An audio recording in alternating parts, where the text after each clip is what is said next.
There we go. Welcome. I'm gonna go and check to make sure that we're streaming on YouTube, which we are. Let's get it. All right. Welcome to another installment of what Balance Period is offering to not only our community, but for everyone else that we get an opportunity to serve. And this is Mindful Monday. So we already have a weekly newsletter that comes out on Mondays at 12 o'clock Eastern, and it's filled with a mindful moment. There's a quote, there's resources, and there's direct links to each week of the podcast episode. But we wanted to have this space so that we could not only talk about the episode for the week and some of the headlines that we've been seeing around the internet, but also offer up just more encouragement and more empowerment to ways that you can continue to incrementally improve your quality of life. So, we're going to start like we do the podcast with a brief mindful moment. I'm going to guide us through a quick breathing exercise that will help you reconnect to the here and now so you can be fully engaged, fully present as you continue to tune in for this Mindful Monday broadcast. All right, so let's go ahead and take a deep breath. From wherever you are, focus your attention now on the contact that your body is making to the surface beneath you. I am at a standing desk, so I'm just focusing in on my feet here. But if you're sitting down, focus on where your body is making contact to both your seat and the floor beneath you. I'm going to have you take a nice deep breath in through your nose, hold, and exhale through your mouth.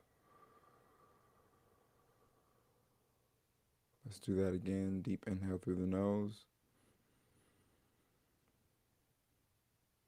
hold, and exhale through the mouth. Continue to breathe in and out and notice the sensations that you feel as you breathe. If you notice that your mind begins to wander, thinking about things that may have happened already today or things that haven't yet come, gently and kindly bring your awareness back to the here and now sensations of that breath as it enters through your nose, fills your lungs with air, and exits through your mouth.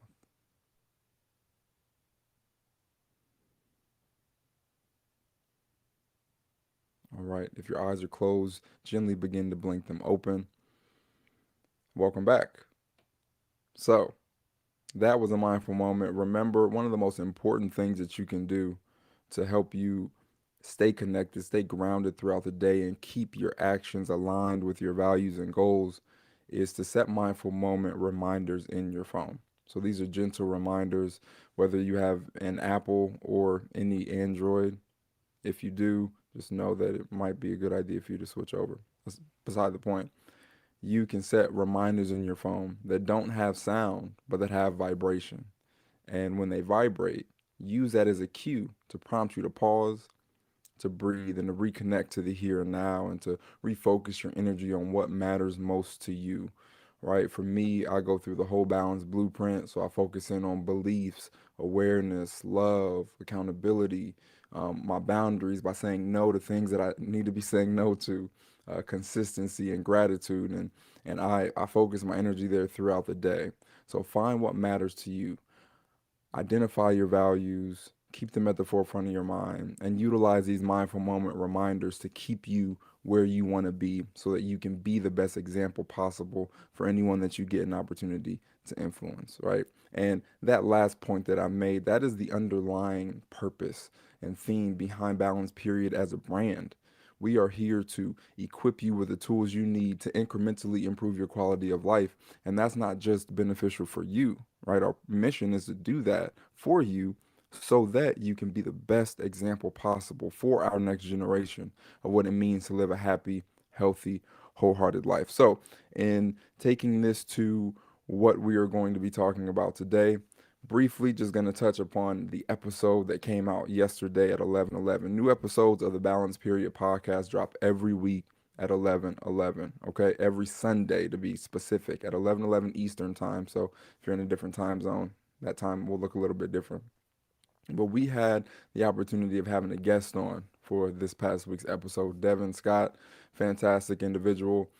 He talked about his journey of being an athlete, not really understanding his identity after sports, but then discovering it and doing so through becoming an entrepreneur and refocusing his energy on building his own business and his own brand, and how he used consistency along his journey to develop that, and to develop the discipline within himself to do the things that he knew would help him make progress, not only in his own personal life, but also in his business and to the community of people that he looks to reach. So, the underlying theme for the episode for this week is the value of consistency and discipline.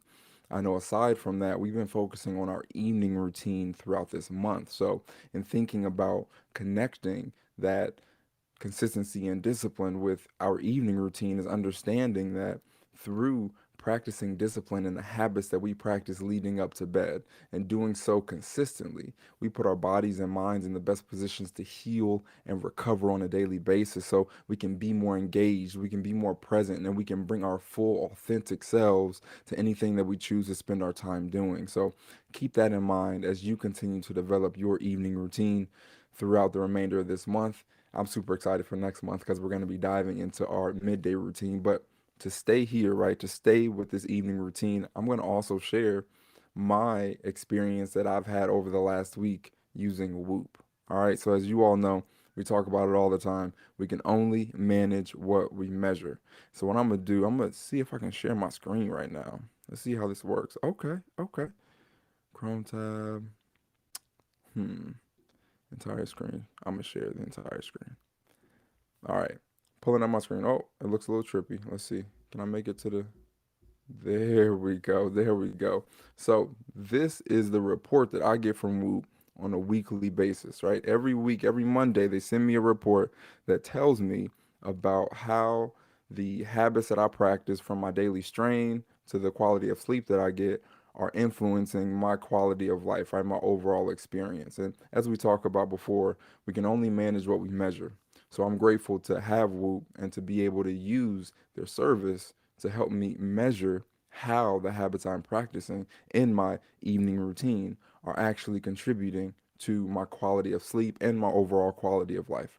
So here, as you see, shout out to me. I performed optimally last week, and let me know that I had a balance between my strain and my sleep, right? So I love these graphs. I love graphs personally. So the fact that they incorporate these into these reports is huge for me.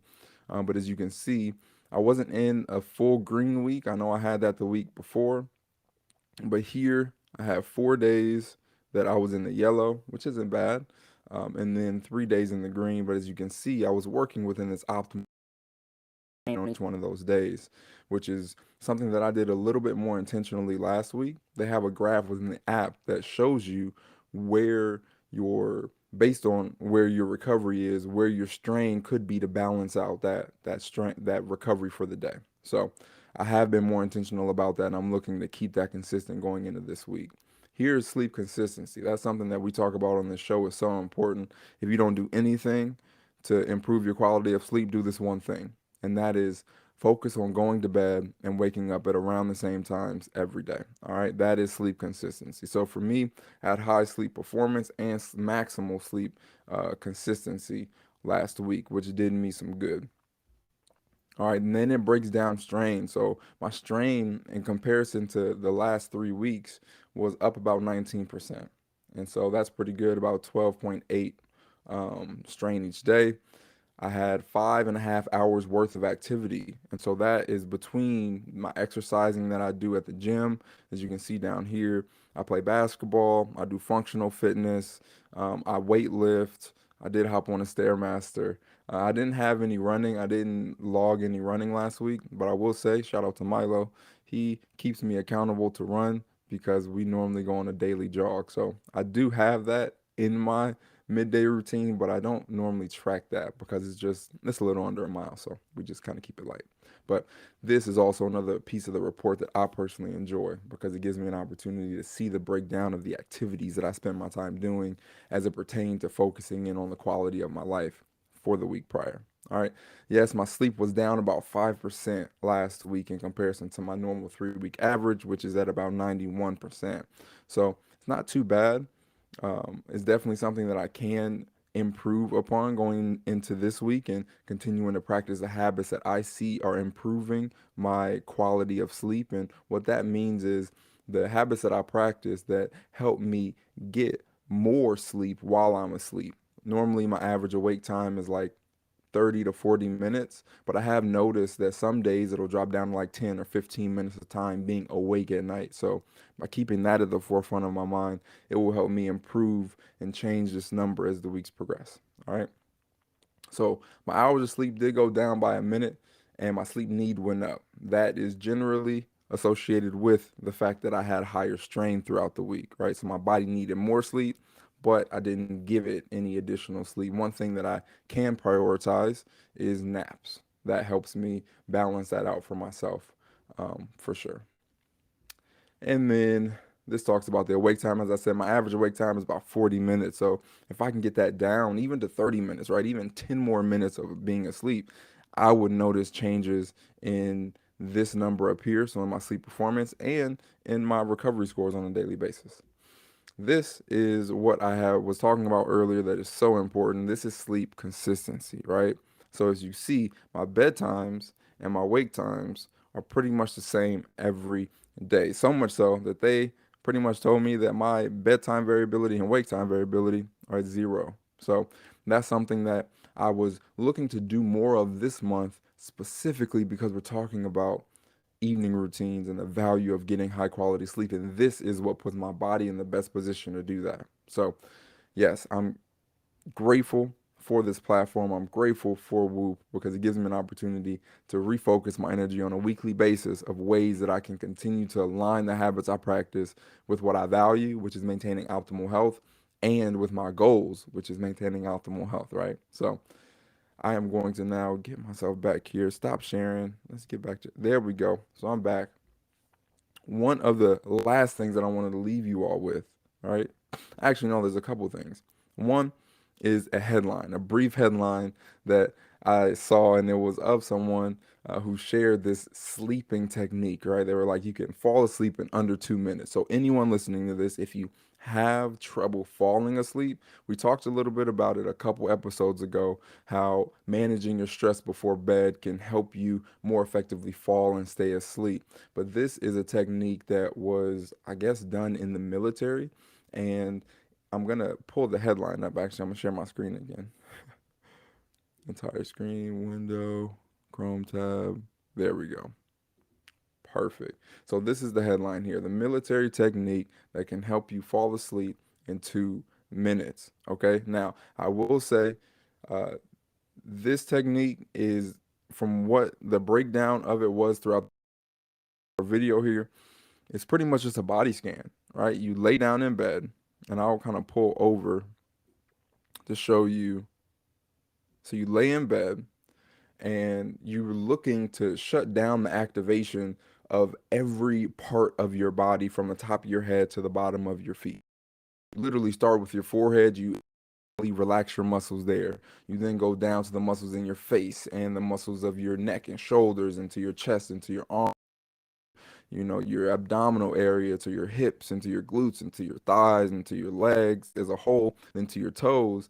And you mentally relax every piece of your body. And if you're still wandering a little bit, it then prompts you a short visualization technique to imagine yourself in floating on a calm lake, and take your mind away from the stress that may have once caused you to not be able to fall asleep and stay asleep. You're kind of refocusing your mental energy as you're going off to bed.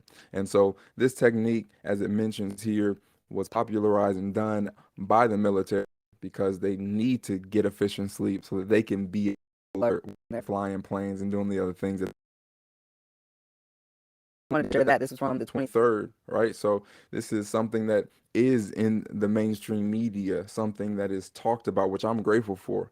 This is not necessarily talking about just the value of sleep, it's just sharing ways that you can fall asleep and stay asleep. But the underlying theme is it is so important to get high quality sleep, because if you don't, you are unable to tap into your full potential on a daily basis. All right. Finally, I want to share a couple of the products that I have began to use. Excuse me, I actually have some water right here. Be sure to drink some water today. All right. Okay. I have a couple of the products that I recently purchased and have added to my evening routine. Okay. Now, I have been using a sleep mask for a while. I'm trying to, there we go. Yep. This Tempur-Pedic sleep mask. I've been using one for a while, but I wanted to upgrade it. As you can see here, it is a little thicker. It is like soft material. I love it so far. I've been using it for a little over a week now. And I keep track of that in my Whoop. So it gives me an opportunity on a daily basis to say, okay, did you use a sleep mask, right? And I get to say yes or no. I've been keeping track of that for a while now, so I know that sleep masks are valuable for me to fall asleep and stay asleep, stay yeah, when you drink water and talk, sometimes you burp. I'm just gonna throw that out there. But yeah, so I have been using sleep masks for a while, but that's just the upgrade. All right, that's the upgraded version of what I used to use. So I'm grateful for that. But the other thing that I wanted to share is something that I wanted to try. I've been wanting to try for a while now, and now for me was the time. It is this here. So these are earplugs. These are sleep earplugs. And I'm gonna show you what they look like. It comes in this little black container here. And this helps to block out sound. So when we talked about the ideal sleep environment, we said it's cool, we said it's dark, and we said that it's quiet. Cool, dark, and quiet. So in this case, the eye mask, or the sleep mask, I should say, helps me keep my environment dark. I have a fan that's constantly on, which helps keep me cool. And then I have these now that help keep my environment quiet. So I wore them for a week and I love them because they are like reusable. They have different sized attachments. So if your ears are a little bit smaller, you can find one that fits your size, and you can wash them. So I can wash them and reuse them. I think they're great. I've been using them for about a week and a half now. But what I'm currently doing, so this week I'm not going to use them. In order to truly understand if it's beneficial for me, I go on a stretch of using something, then I don't use it, and then I begin to use it again. By doing that, it gives Whoop enough information to say, okay, on this stretch, this is the value that it added, and on this stretch, this is the difference that you saw from not incorporating this into your routine. And then at the end of the month, when I get my monthly assessment, I'll be able to see how using earplugs actually influence my quality of sleep. Now, it might take me a couple months to see just the tangible ways that it has influenced my sleep. So that's one aspect of cultivating any routine. Anything that you hear us talk about is patience, understanding that it's going to take time to collect data. It's going to take time to go through the process of analyzing that data and determine what you're incorporating is actually influencing and improving your quality of life. So it's important to be patient with yourself and then to be consistent, right? If I'm not consistently wearing those, then Whoop isn't going to have enough data to pull from in order to tell me if it's improving my quality of sleep or not. So being consistent and being patient are going to be huge in anything that you choose to do as it pertains to adding it or subtracting it from your sustainable self-care system as a whole. Lastly, I just want to say that you can get these products, right? We have them linked. So the specific products that I mentioned today are linked in our link tree. So that's our link tree is in our bio on any platform that you're on, even here on YouTube. So go ahead, click that. At the top, it'll say Sustainable Self-Care System Products and Discounts. That is where you'll go. We have a Google Doc that you can have access to that has all the products that we use throughout this organization and with the people that we work with that help them measure the quality of the habits they practice and their quality of life so they can more effectively manage it moving forward. Okay. That is all that I have for you today. Next week, Nick will be here with me, so I will be joined by my normal host, and we're going to be looking forward to continuing to do more of these, to continue to add value to this community, and to help empower you to be the best example possible for our next generation of what it means to live a happy, healthy, wholehearted life. And you start doing that by taking full accountability for your quality of life and doing what you need to do in order to improve your quality of life over time. All right. Just like in the podcast, I want to leave you with a couple things. The first is understand that in order to fill anyone else's cup, your cup must first be full. So be sure to prioritize time for self care, continue to learn, continue to grow, and develop your sustainable self care system. Lastly, you don't have to be perfect in order to be great. So be patient with yourself and be kind to yourself as you travel along this journey of incrementally improving your quality of life and being the best example possible for our next generation. Understand that all you have to do in order to execute on that is to get started and to keep going. So continue to tap into balance, period. Uh, be sure to like our YouTube channel, subscribe to our YouTube channel, like this video, excuse me, leave a comment below, something that you learned, something that you'll take with you to incorporate into your week. And we look forward to having you tune in, same time, same place next week for another Mindful Monday broadcast. Make it a great week. Peace.